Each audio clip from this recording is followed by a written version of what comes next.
kalamihima fi dzalika amin ya rabbal alamin.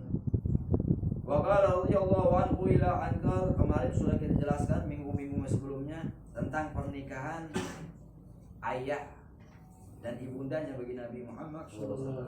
Jadi menikahnya Sayyidina Abdullah dengan Sayyidah Aminah dan hamilnya Sayyidina Aminah. Bahkan seluruh alam pun wastabsyara al-alam bihadzal maulidil karim. Bahkan alam semesta pun ikut bergembira atas kelahirannya sosok manusia yang mulia ini bagi Nabi besar Muhammad sallallahu alaihi wasallam. Karena beliau sebagai apa? Ruhul adab wa tatimul makarimul akhlak. Ya, beliau yang menyebarkan dari seluruh ya atas gaya munculnya beliau maka tersebarlah ya dari pelosok demi pelosok ya ruhnya adab. Dan beliau adalah salah seorang yang menyempurnakan akan kemuliaan akhlak. Ya, bahkan beliau ini bukan manusia yang paling sempurna akhlak, bukan. Bahkan akhlak menjadi sempurna dengan wujudnya Sayyidina Muhammad SAW.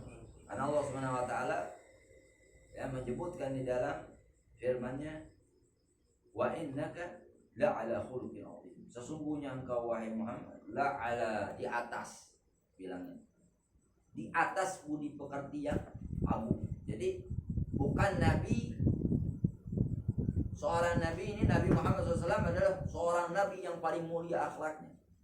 Itu masih kurang sempurna kalau misalkan ada orang bilang begitu. Tapi mulianya akhlak dengan sabab musabab adanya begini Nabi Muhammad SAW. Karena beliau adalah seorang yang menyempurnakan akhlak yang mulia. Jadi akhlak itu sudah mulia dibawa oleh para nabi-nabi yang sebelumnya, dan Nabi pun yang menyempurnakan seluruh akhlak tersebut.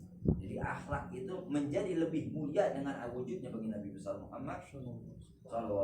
Kemarin sudah kita masuk tentang ibu susunya bagi Nabi besar Muhammad SAW. Yang pertama di situ disebutkan siapa yang menyusui bagi Nabi Muhammad adalah ibundanya sendiri, yaitu Sayyidah Aminah. Lalu setelahnya diteruskan oleh hamba sahaya pamannya sendiri yang bernama Suwaibah. Ya, itu hamba sahayanya siapa? Abi Lahab. Ya, Abu Lahab yang segitu dahsyatnya. Ya, benci sama Nabi Muhammad SAW, jadi musuh, tapi pernah ya, bergembira atas kelahiran bagi Nabi besar Muhammad SAW. Jadi gembiranya beliau itu, gembiranya Abu Lahab itu bukan karena diutusnya bagi Nabi Muhammad SAW menjadi Rasul, ya, Nabi dan Rasul, tetapi sebagai ponakannya. Jadi gembira karena dia punya ponakan. Dan dengan rasa kegembiraan itu, akhirnya sama Allah Subhanahu Wa Taala diberikan keringanan, walaupun dia kekal di dalam neraka selama-lamanya. Sampai disebutnya apa? Idza kana hadza kafirun ja'adamuhu bi tabat yadahu fil jahimi mukhallada. Ata annahu yawmal isnaini yukhaffafu anhu bisururi bi ahmada fama dhannu bil abdi kana umruh ay tala umruh masruran bi ahmada wa mata muwahhida. Apabila orang kafir ini saja yang sudah tertera celaan baginya, yakni Abu Lahab, di mana? Di surat Al-Lahab, tabat yada abi lahabi wa tab fil jahimi mukhallada, maka dia akan kekal di dalam neraka selama-lamanya.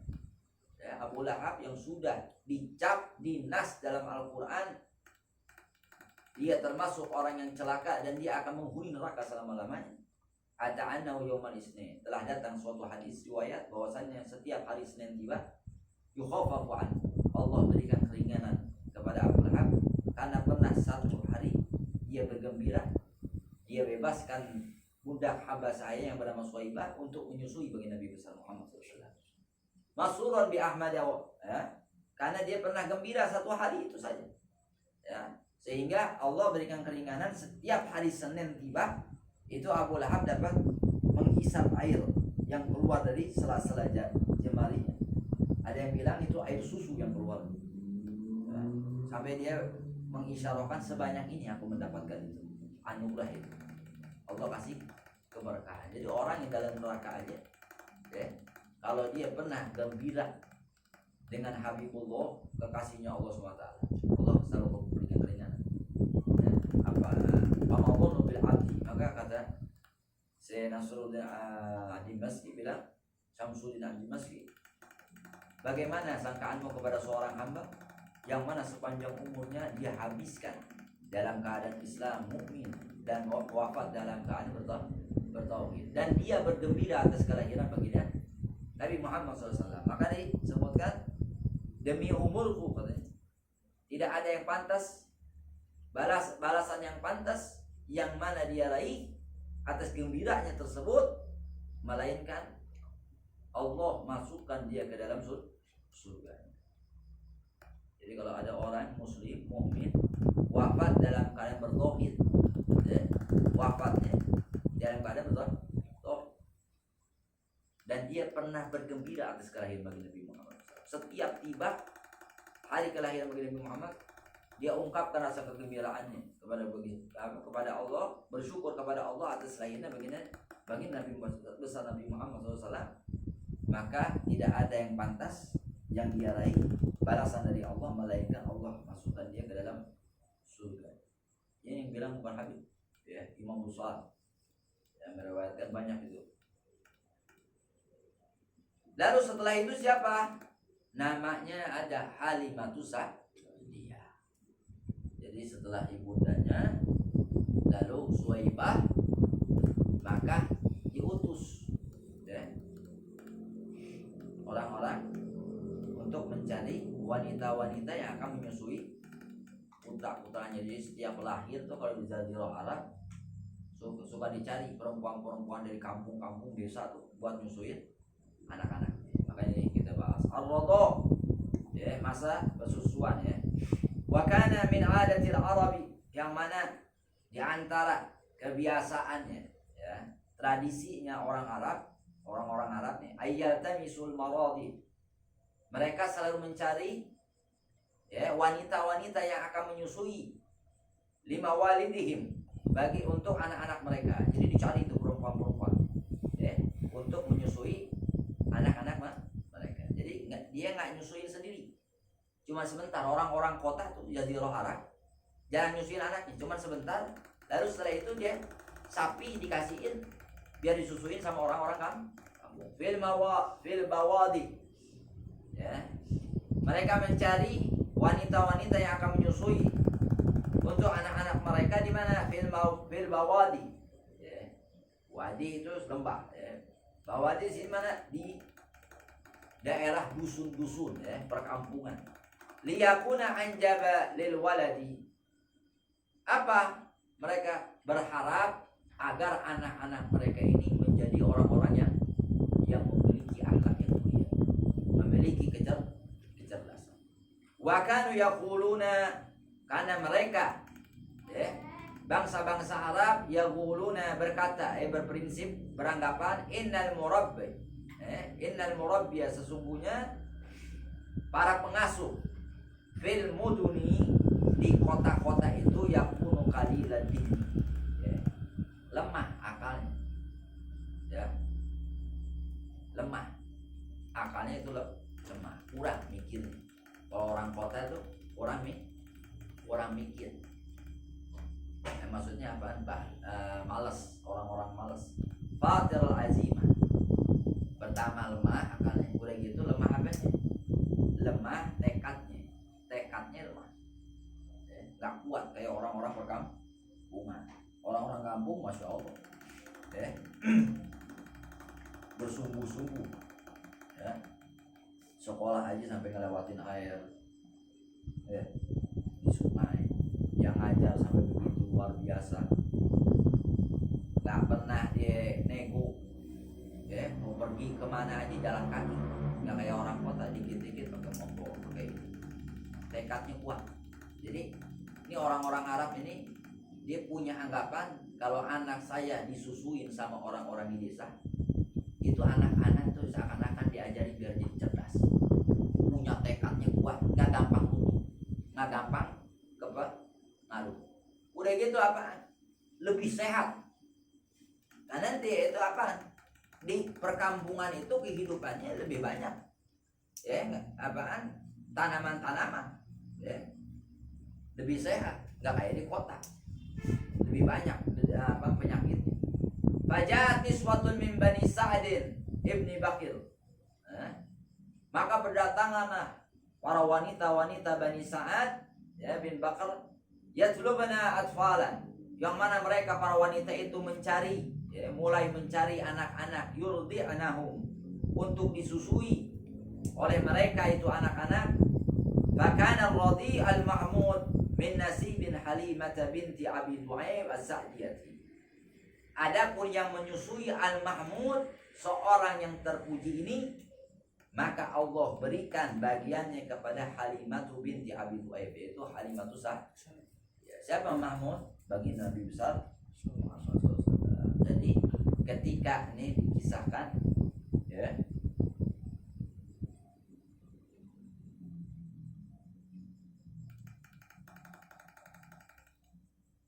ketika Halimah ya pergi bersama suaminya, udah gitu sama bayinya yang masih kecil ya, bersama rombongan para wanita dari kalangan Bani Sa'ad bin Bakar itu, sama-sama pergi mencari bayi untuk disusui oleh mereka.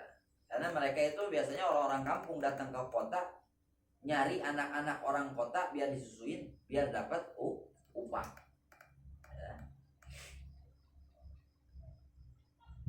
Ini Halimah ketika itu sedang dilanda musim, yang mana ketika itu sedang dilanda musim paceklik ya. Yang mana kata Halimah, kami ini tidak memiliki sedikit pun apa-apa. Lalu kami pun hanya mengendarai seekor keledai betina yang berwarna putih kehijau-hijauan ya, milikku bersama onta yang sudah tua. Demi Allah, tidak ada setetes pun susu yang dihasilkan. Kami juga tidak bisa melewati malam dengan tidur pulas. Jadi pas jalan ke sana, bawa onta udah tua, yang lain udah pada jauh, dia ketinggalan. Sampai nggak bisa tertidur karena ontanya nggak bisa diperus susunya, habis kurus onta. Lalu setelah itu apa? Pertama dia bisa tidur, lalu bayi kami pun menangis karena kelaparan. Karena Halimah ini nggak bisa, kalau nggak makan nggak bisa keluar air susu, nggak ada asupan. Dan susu yang ada di payudaraku ini tidak mencukupi untuk menyusui anak. Lalu apa? Lalu kami berharap pertolongan dan jalan keluar. Selanjutnya kami pergi dengan mengendarai keledai betina ya, yang tidak kuat untuk meneruskan perjalanan, sehingga hal ini membuat rombongan kami merasa kesulitan ya, akibat letih dan kondisi kekeringan yang melilit. Akhirnya kami pun sampai di kota Mekah ya. Sampai kota Mekah ya, terakhir yang lain, para wanita yang lain sudah dapat anak-anak ya, anak yang buat dia susuin. Halimah yang tersisa cuman bagi Nabi besar Muhammad SAW. Lalu setelah itu ditawarkan ya, tidak ada seorang pun wanita yang ditawarkan kepadanya untuk menyusui Rasulullah SAW, melainkan seluruh wanita itu akan menolaknya. Orang disodorin, antum menyusui anak ini? Oh enggak. Karena apa? Dia tahu ini anak udah nggak punya orang tua, anak yatim. Ntar yang ngasih upah buat anak siapa? Akhirnya diambil anak-anak yang lain selain bagi Nabi Muhammad SAW. Dan Halimah bilang sama suaminya, anak nggak mau susuin anak ini kan? Kalau anak susuin anak ini, anak yatim kan? Siapa yang kasih bakal upah kita? Udah lagi susah. Akhirnya nggak dibayar katanya. Kita harus ridho kalau nyusuin anak yatim. Udah kata suaminya, dibandingin ente pulang nggak bawa apa-apa, ambil aja udah. Ya, diambil Rasulullah SAW di pangkuannya Halimah Sa'diyah.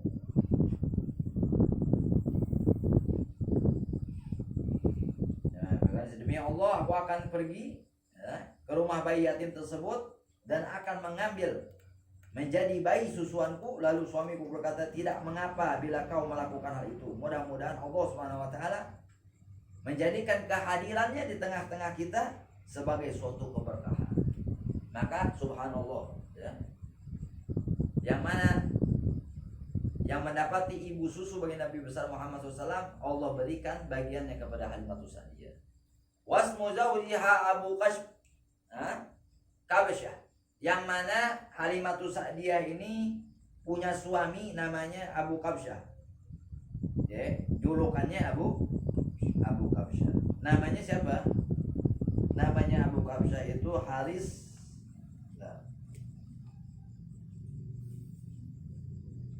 bin Abdul Uzza. Nama aslinya Abu Kabsyah itu Haris bin Abdul Uzza. Jadi suaminya Halimatus Sa'diyah namanya Haris bin Abdul Uzza. Cuma gelarnya punya gelar Abu Kabsyah.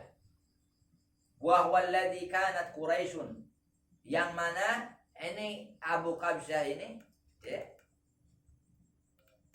seorang yang mana orang-orang Quraisy ini tansibu lahu Rasulullah sallallahu alaihi wasallam inama yuriduna al-istihza' bih, yang mana orang-orang Quraisy ini selalu menyandarkan, menisbatkan kepada Abu Kabsyah untuk apa? Untuk ketika mereka ingin meledek bagi Nabi Muhammad SAW.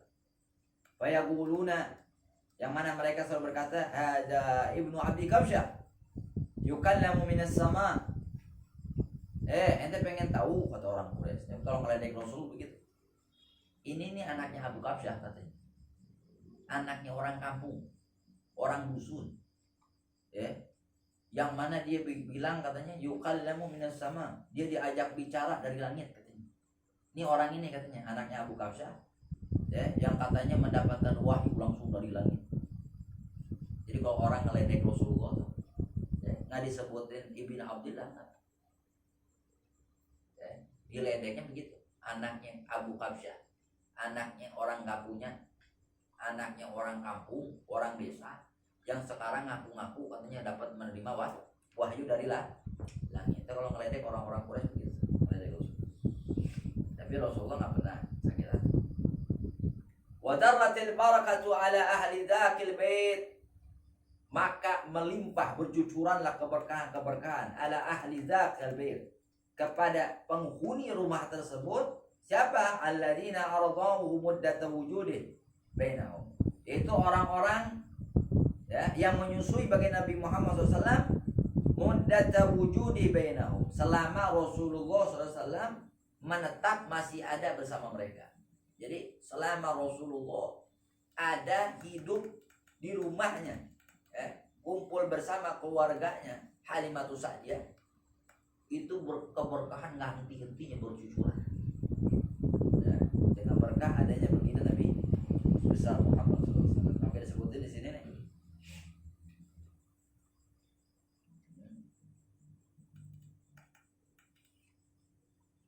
Kata Halimah, setelah kami kembali dari Mekah ini,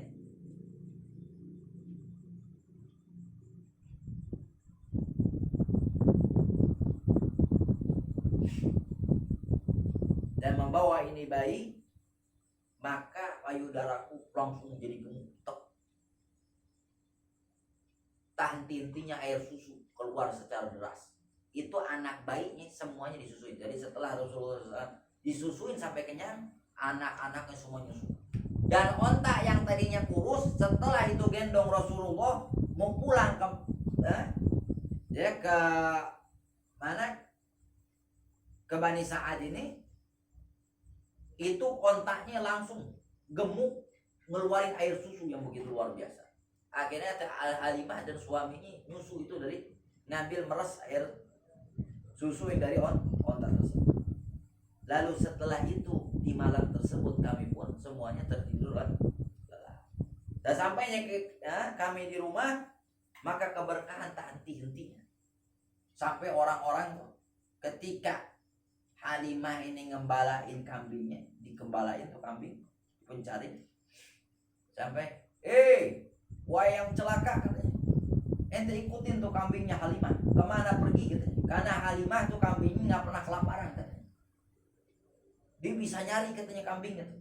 Di mana dia pergi tuh kambing Halimah, di situ dia bisa makan. Ayo gembalain katanya di situ, di tempat Halimah ngembalain kambingnya. Cuman nggak pernah kambing-kambing yang lain selain kambingnya Sayyidah Halimah nggak pernah pulang pun dalam keadaan lapar. Cuman kambingnya Halimah dan ontaknya yang bisa kenyang makan. Karena ada siapa? Adanya bagi Nabi Muhammad SAW di antara mereka. Wa kana tarbu an arba'in sanawat, yang mana keberkahan tersebut terus tercurahkan kepada keluarga Halimah, ya, bertambah terus bertambah selama kapan? Selama 4 tahun namanya. Jadi selama 4 tahun beliau bagi Nabi Muhammad SAW disusui oleh 4 tahun tinggal bersama keluarganya Halimah itu saja. Lalu setelah itu apa? Dikisahkan, ya, Sayyidah Halimah kebalikin bagi Nabi Muhammad SAW ketika umur 4 tahun. Ya. Pas dibalikin ke ibundanya, minta izin lagi Sayyidah Halimah. Wahai Sayyidah Aminah, katanya, saya masih pengen ngurus ini anak, katanya. Boleh kan? Kasih izin kan? Oh iya, boleh, silakan. Bawa balik lagi. Maka pas dibawa balik lagi, terjadilah ini suatu peristiwa yang setelahnya ada sasyaki sodri, ya, peristiwa pembelahan dada bagi Nabi Muhammad. Di situ udah ada situ. Ya. Baru sampai ke yang mana Habib ngaji? Wafat ibundanya sudah belum? Belum. Baru sampai ke mana? Kelahiran dan penyusuan Nabi. Hah? Kelahiran dan penyusuan Nabi. Nah, baru sampai situ. Udah setelah itu apa? Wafatnya. Kematian. Wafatnya ibunda bagi Nabi Muhammad SAW, wa khadanatuhu, dan orang yang mengasuh Rasulullah SAW setelah ibundanya. Cuman Nabi jelasin dulu di sini, ketika setelah Halimah, ya, akan mengembalikan Rasulullah SAW di pangkuan ibundanya, Halimah nih ngadu sama ibundanya, saya minta lagi katanya buat ngurus ini, karena dia udah lihat keberkahan yang amat melimpah ruah yang dia raih karena adanya Rasulullah SAW di keluarganya. Maka dikembaliin ini gara-gara ini. Ya. Asalalahu wa huwa bainahum hadisatun muhimmatun wa hiya syaqu sadri wa ikhraju haddi syaitan minhu. Ya. Ini suatu peristiwa pembelahan dada bagi Nabi Muhammad SAW.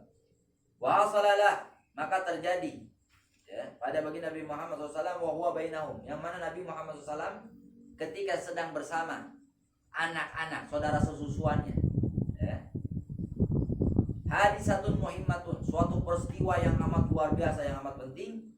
Ya, apa yang disebut peristiwa tersebut? Haqqu sadri, dibelah dadanya bagi Nabi Muhammad SAW, wa ikhraju hadis syaitan, dan dikeluarkan dari tubuh bagi Nabi besar Muhammad SAW satu gumpalan darah, tempat bagiannya syaitan untuk mengganggu setiap hamba Allah Subhanahu wa taala. Nah, fa ahdasa dzalika inda Halimah khaufan faradathu ila ummi. Maka dengan sabab musabab itu, ya, maka muncullah, ya, rasa takut di dalam diri Sayyidah Halimah, sehingga Sayyidah Halimah mengembalikan bagi Nabi Muhammad SAW di pangkuan ibunya. Jadi pengennya Sayyidah Halimah nggak pengen lepasin Rasulullah, cuma karena kejadian ini, ya, orang, ya, dititipin anak, pas dengar bahwasannya, ya, ini anak yang dititipin ini dibelah sama seseorang yang nggak dikenal. Ya dia takut ya kan? Takut ada apa-apa, tak meninggal yang disalahin anak yang ada bukan dapat upah, yang ada anak dihukum mati. Ya, dapat hukuman. Akhirnya tuh ketika Sayyidah Halimah merasa takut, muncul rasa takut dalam dirinya karena kejadian tersebut, wa haddatsathu qailatan bainama huwa wa ikhwatu fi bahmin lana khalfa buyutina id ata akhuhu ya'du faqala li wa li abi. Tatkala Sayyidah Halimah berada di hadapan Sayyidah Aminah, ibunda bagi Nabi Muhammad SAW, seraya ia berkata, ya Sayyidah Halimah, suatu ketika putramu bersama saudara sesukuannya fi bahmin lana, ketika sedang berada bersama kambing-kambing kami, lagi ngembalain kambing khalfa buyutina, di belakang rumah, di belakang rumah kami ini. Id ada aku ya, tiba-tiba ini saudara sesusuannya lari datang katanya kepadaku, wali abi, dan kepada ayahnya. Siapa? Suamiku. Jadi ketika Rasulullah SAW sedang berada di belakang sama saudara sesusuannya, ya, terjadilah suatu peristiwa itu, pembelahan dada. Dan salah satu di antara anak susuannya ini nih ngeliat, ya, akhirnya lari pergi nyamperin Sayyidah Halimah. Umi, Abi, bilang apa? Daka akhi Quraisy, kad akhada rajulan alaihi masyabun baydun. Itu katanya Umi, saya punya saudara, ya, yang keturunan Quraisy itu tuh, golongan Quraisy ini, dia telah dibawa oleh 2 orang lelaki yang pakaiannya putih, berpakaian putih, diambil tuh hanya punya saudara katanya. Jadi siapa? Rasulullah SAW. Saudaraku yang golongan Quraisy, ya Rasulullah, ya, diambil, ya, sama 2 orang lelaki yang gak dikenal, pakaiannya putih. Fajahu fasyaqabatna. Lalu setelah itu, ini saudaraku tersebut dibaringkan sama 2 lelaki tersebut, lalu dibelah perutnya. Fahama yasutani, yang mana keduanya itu mengeluarkan apa yang ada di isi itu dada saya punya saudara, lalu dibersihin. Fakharajtu ana wa abu nahwu fawajadnahu muntaki'an launuhu. Lalu setelah Halimah dan suaminya dengar itu, maka kata Halimah, ini bilang lagi ngobrol sama ibundanya Rasulullah SAW, maka aku pun keluar dan suamiku untuk menuju tempat tersebut, yaitu ke belakang rumah kita ini, dan kami menemukan ini anak tersebut, ya Rasulullah SAW, muntaki'an laun, wajahnya udah pucat, udah nggak dibelah, udah nggak kebelah, ya, karena malaikatnya udah keburu pergi, ya. Ini 2 malaikat yang pakaiannya putih itu malaikat. Lalu pas dilihat udah pucat mukanya Rasulullah SAW. Faljamtuhu wa aljama abuhu. Lalu aku pun memeluk ini anak. Lalu memeluknya juga itu suamiku. Faqulna, lalu kami berkata kepadanya, malak ya bunayya, kenapa engkau wahai anakku? Bilang begitu. Faqala ja'ani rajulan. Akhirnya Rasulullah bilang, yang masih umur 4 tahun, cerita, sesungguhnya telah datang kepadaku 2 orang laki yang mana pakaiannya semuanya putih. Faqala ahaduhuma lisahibi. Lalu salah seorang dari 2 lelaki ini ngomong ke temannya, huwa, apakah lelaki ini katanya yang Allah perintahkan biar kita belah dadanya? Qala na'am. Yang satu bilang, oh ya ini, katanya ini orangnya. Embat katanya ini anak, embat. Fa'aqbala yabtadarani. Lalu keduanya langsung menghadapin saya, mendatangin saya, kata Rasul, ya, dengan cepat. Fa'ajani fasaqabatni. Lalu dia baringkan saya, lalu dia belah saya punya dada. saya punya badan. Faltamasa bihi syai'an. Lalu dia mencari sesuatu di dalam saya punya tubuh. Nggak tahu ini apa. Dan dia cari-cari itu. Fihi syai'an, di dalamnya sesuatu, fa'akhadahu. Lalu dia ambil. Ini sesuatu, wa tarahahu, lalu keduanya ini melemparkan itu sesuatu tersebut. Apa segumpal dah? Tapi di sini bukan dilempar. Dibersihkan dengan ma'u Zamzam, air Zamzam. Wala adri ma huwa, kata Rasulullah, dan aku pun tidak tahu katanya. Sesuatu itu tuh segumpal daging itu apa katanya. Yang diambil itu sama dua lelaki. Lalu setelah itu tubuhku kembali seperti semula. Jadi seakan-akan dioperasi di bedah Rasulullah. Lalu setelah itu bayarnya dibalikin sama ibu. Dibanding jadi apa-apa nih. Ada sesuatu apa-apa kata Sayyidina Halimah, mendingan balikin sama antum. Dan kejadian pun seperti itu, wahai Aminah. Halimah tuh cerita sama Bunda Rasulullah. Begitulah kejadian. Ketika di belakang rumah, maka di tempat itulah anakmu dibelah dadanya oleh dua lelaki tersebut. Dan aku menanyakannya bahwasanya benar. Dan dia mengambil sesuatu yang mana anakmu sendiri tidak mengetahui itu sesuatu apa. Kalau yang bersih ini, bukan yang ini. Jadi riwayat ulama tuh banyak. Kalau Habib Ali Muhammad Al-Habsyi dalam kitab Sifrullah itu bilang apa? Ma'akhrajal amla min qalbi adan. Tidak sedikit pun para malaikat itu yang menghampiri bagi Nabi Muhammad SAW, yang diperintahkan oleh Allah SWT untuk membelah dadanya, min qalbi adan. Dia belah, dia ambil itu yang ada dalam hati bagi Nabi Muhammad SAW. Tidak ada sedikit pun dalam hati bagi Nabi Muhammad SAW sedikit pun kekotoran. Nggak ada kotoran sedikit pun dalam. Walakinnahum jadahu tuhran ala tuhrin. Jadi Habib Ali bilang, ma akhrajal amlak min qalbi adan, walakinnahum jaduhu tuhran ala tuhrin. Tidak sedikit pun itu para malaikat membelah dan mengambil hati bagi Nabi Muhammad SAW, dan ditemukan dalam hatinya itu sedikit pun kotoran.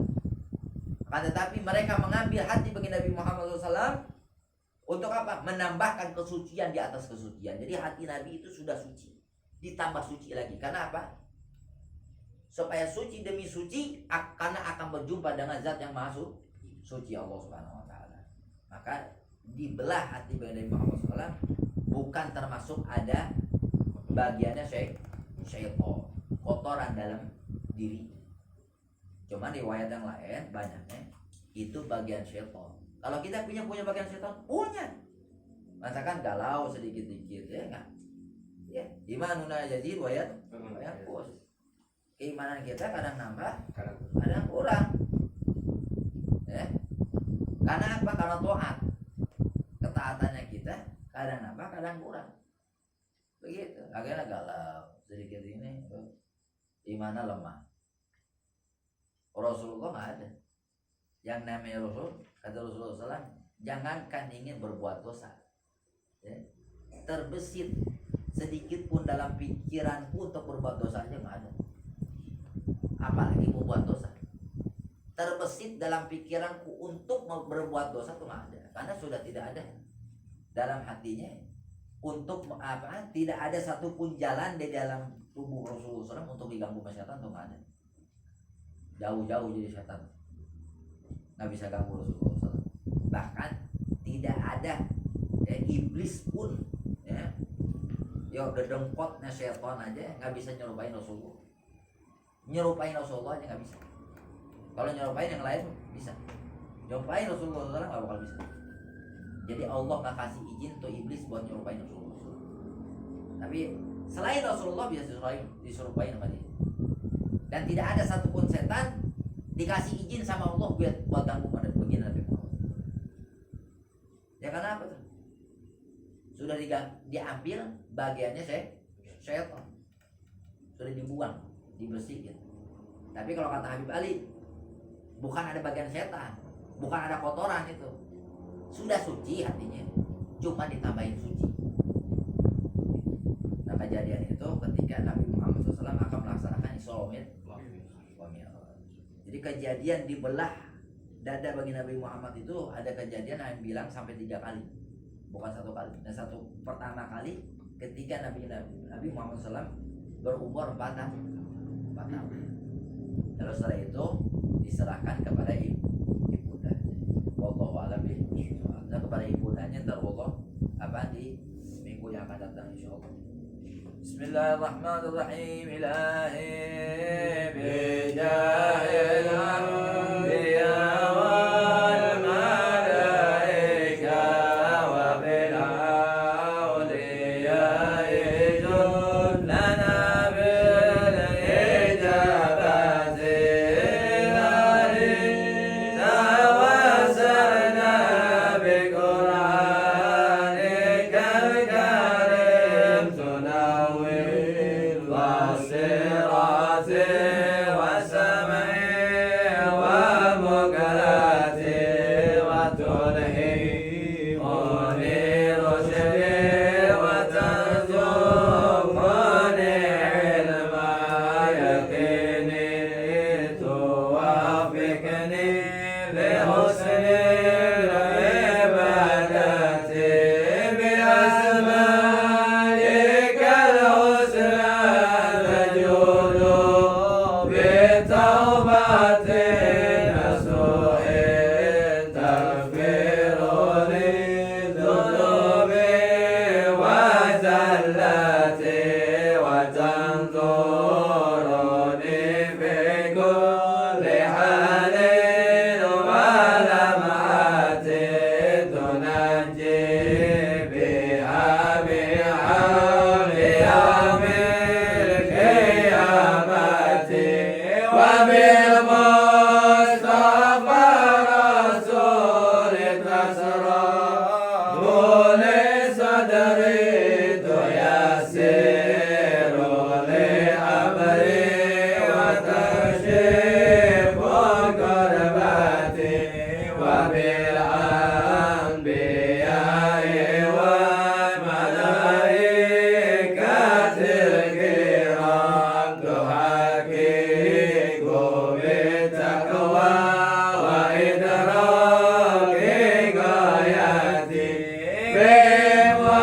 wa bil awliya'i tulhiquni bihim wa dhurriyyati wasi'ati wa ashirati wa tasrifu anni kulla sharrin bihaqihim wa sharran li sharrin min insin wa jinnatin bi fadlika bashirni bi husnil khawatimi wa bir rahmatil hilni bi daril iqamati alaihim minal mawla salatu wa taslimun wa ridwanun istajib ilahi munajati ilahi bijahil anbiya wal malaika wa bil awliya ijud lana bil ijabati walhamdulillahi rabbil alamin.